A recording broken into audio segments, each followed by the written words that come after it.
We have breaking news this evening. The United States Pentagon has announced additional boat strikes today, despite the fact that Pete Hegseth, the Secretary of Defense, along with Admiral Bradley and others, are currently under investigation for possible war crimes. Tonight, on December 4th, the United States Southern Command announced that under Pete Hegseth's direction, another boat strike was conducted in the Southern Caribbean, another boat strike that was likely illegal under international law and under longstanding United States military principles. Make sure to like, comment, share, and subscribe if you want to support my work.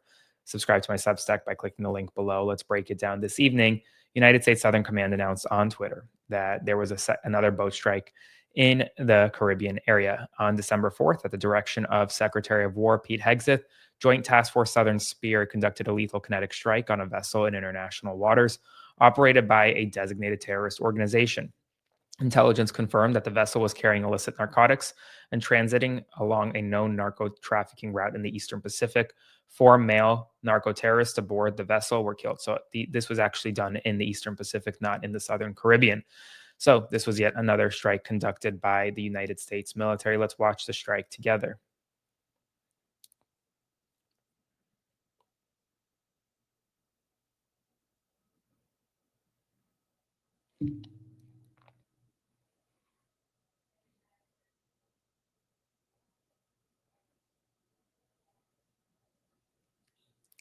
As you can see, it looks as though there was one strike on the boat. There are 4 people on the boat. They say there were drugs on the boat, but as we know, as the Pentagon has previously told Congress, they don't actually know who's on the boat and what's on the boat. And so tonight, the Pentagon is doubling down, tripling down, arguably, conducting more and more boat strikes. But it comes after Admiral Bradley and the chairman of Joint Chiefs of Staff, Dan Kane, went on Capitol Hill today, testified, briefed lawmakers on possible war crimes regarding the September 2nd strike. And while it left a lot to be desired tonight, Jack Reed, the ranking member on the Senate Armed Services Committee, says, quote, "I am deeply disturbed by what I saw this morning.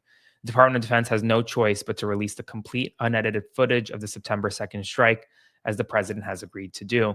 The briefing confirmed my worst fears about the nature of the Trump administration's military activities and demonstrates exactly why the Senate Armed Services Committee has repeatedly requested and been denied fundamental information, documents, and facts about this operation. This must and will be the beginning of our investigation into this incident." On the Republican side, Senator Tom Cotton completely said that this was an exoneration of Pete Hegseth, essentially, that no further information is needed, and that the strikes, based on his review, the 2nd, 3rd, and 4th strikes were completely lawful. Let's take a look at what Senator Tom Cotton had to say on the Republican side. There's been a lot of questions in the media lately about a strike on a drug cartel boat on September 2nd. The Washington Post even accused our warriors of committing war crimes. I just want to say I've now reviewed the video. I've spoken with Admiral Bradley, the commander of the Joint Special Operations Command, General Dan Kane, the chairman of the Joint Chiefs of Staff. This was a righteous strike. These were narco-terrorist drug traffickers who were trying to spread drugs across America. It's exactly what we'd expect our troops, Pete Hegseth and President Trump, to do to try to stop the drugs that are coming to our country that killed more than 400 Arkansans last year. Of course, the operation was conducted consistent with the law of armed conflict.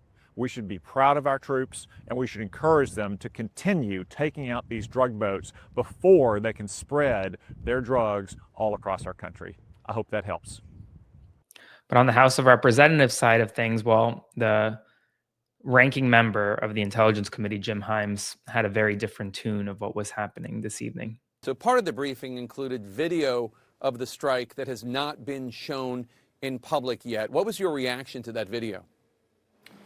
Yeah, Jake, and I hope it will be shown to the public because it's going to be really important for the American people to know what is being done in their name. And, it's pretty easy to get excited about, efforts to take out drug dealers, but the video was enormously, enormously disturbing. And I can't describe it in detail, but to tell you that the initial strike, as you might imagine, when a piece of munitions falls on a small boat, did an immense amount of damage, caused a huge amount of fire, and ultimately the end result was 2 individuals without any weaponry, without any tools of any kind, clinging to a wrecked boat, really what looked like flotsam. You know, and we observed them for a long time, and the commanders involved said that they believed that there might be some chance they would be rescued, that there might be some chance that the cocaine on board could be recovered. But these two individuals, to anyone looking at this thing, would say are moments away from slipping under the waves. The decision was taken to kill them, and that is in fact what happened. And that was pretty hard to watch, I must say. And folks, we have actually breaking news right now. In fact, as I'm making this video, CNN is now exclusively reporting that despite Republican claims, the people on the boat in the Southern Caribbean on September 2nd, they didn't have access to any radio, any telecommunications ability, none of that. So this whole idea, this whole narrative that they were calling other people, that they were calling for help, it's bullshit. Bullshit, plain and simple. Take a look at this. The two men killed as they floated holding onto the capsized boat in the secondary strike against a suspected drug vessel in early September did not appear to have radio or other communication devices, the top military official overseeing the strike told lawmakers. Meanwhile, Admiral Mitch Bradley acknowledged that the two survivors of the military's initial strike were in no position to make a distress call in his briefings to lawmakers. So why kill them? What Republicans have been saying today was that these two individuals were murdered because they were in the position to call for help. No, they weren't. That's not what was told today. So what's the truth? And that's why Democrats are demanding more answers right now. U.S. Representatives Jim Himes and Adam Smith released the following statement. We appreciate that Admiral Bradley and Chairman Kane came to Congress today to brief committee leadership on the boat strikes in the Caribbean, and particularly the troubling reporting about follow-up strikes taken on September 2nd against two individuals who survived the first strike. Both Admiral Bradley and Chairman Kane are honorable men who have served our country with distinction, but we saw or heard nothing today to convince us that the decision to strike the vessel a second time was justified. The video we saw today showed two shipwrecked individuals who had no means to move, much less pose an immediate threat, and yet they were killed by the United States military. Regardless of what one believes about the legal underpinnings of these operations, and we have been made clear that they are highly questionable, this was wrong. Secretary of Defense Hegseth is ultimately responsible for these operations, and this administration's policy choices unfettered belligerence put our service members in extraordinarily difficult positions where they are asked to execute missions that push the boundaries of the law and our values. We believe the full video, difficult as it is to watch, should be released publicly. The briefing left us with more questions than answers, and Congress must continue to investigate this matter and conduct oversight. So that's where we're at right now. The whole gets worse for the administration as we speak. As always, make sure to like, comment, share, and subscribe. I'll have more updates for you soon. And if you want to support my work, click the link below and subscribe to my Substack. Stay tuned for more.